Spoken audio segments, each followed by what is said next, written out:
Kapolres Banyuasin angkat bicara terkait peristiwa perampokan yang terjadi di toko Alfamart yang berada di KM 13 Jalan Palembang Betung, Kelurahan Talamas, Kelurahan Talang Kelapa, Kabupaten Banyuasin.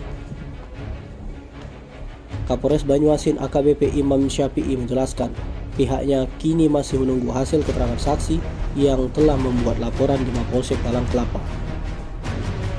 Hingga kini pihaknya masih menunggu laporan resmi kepolisian dari korban perampokan toko retail tersebut.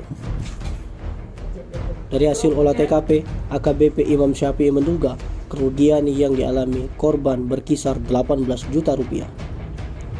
Namun ia tak merinci kerugian dialami korban apakah hanya uang atau ada yang lainnya.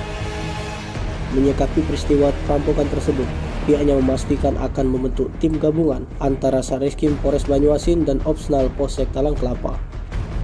Sebelumnya, aksi perampokan yang diduga terjadi saat toko retail tersebut hendak tutup viral di media sosial.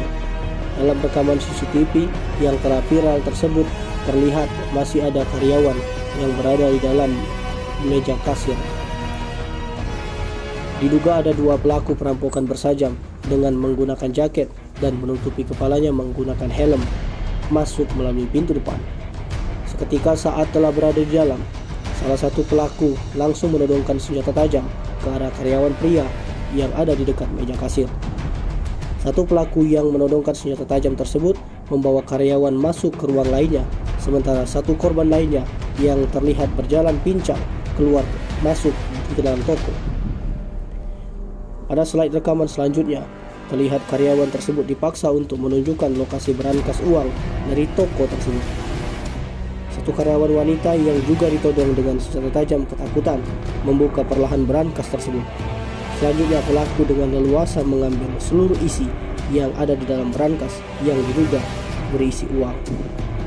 Sementara peristiwa tersebut, Kapolsek Talang Kelapa Kompol Agung Susilo membenarkan adanya peristiwa perampokan di wilayahnya. Di Alfamart malam tadi, Bang. Kita sudah melaksanakan upaya mendatangi TKP, kemudian TKP dan akan dilaksanakan lanjutan oleh Satreskrim. Nanti kita coba untuk meminta keterangan saksi dan mengidentifikasi para pelaku, dan juga nanti akan dilaksanakan kegiatan titik oleh tim Opsnal dari Satreskrim. Untuk identitas pelaku seperti apa, Bang? Sudah dikantongnya atau? Saat ini dalam proses penyelidikan dan mohon doanya untuk Satreskrim Polres Banyuasin untuk segera ungkap dan bisa menangkap para pelaku. Artinya masih menunggu laporan dari korban juga, Bang? Saat ini masih menunggu dari pihak korban untuk membuat laporan resmi ke Polres Banyuasin. Bang, berapa kerugian, Bang, yang dialami oleh minimarket? Saat ini masih terdata sekitar 18 juta rupiah. Oke. Akan ada bentuk tim khusus untuk mengejar para pelaku, kan? Nanti tim Opsnal Satreskrim yang akan kami kerahkan untuk segera upaya ungkap dan menangkap para pelaku. Siap. Oke. Makasih ya, Bang. Makasih ya, Bang. Cukup ya? Ya, siap. Tim Liputan Sumsel Abu TV melaporkan.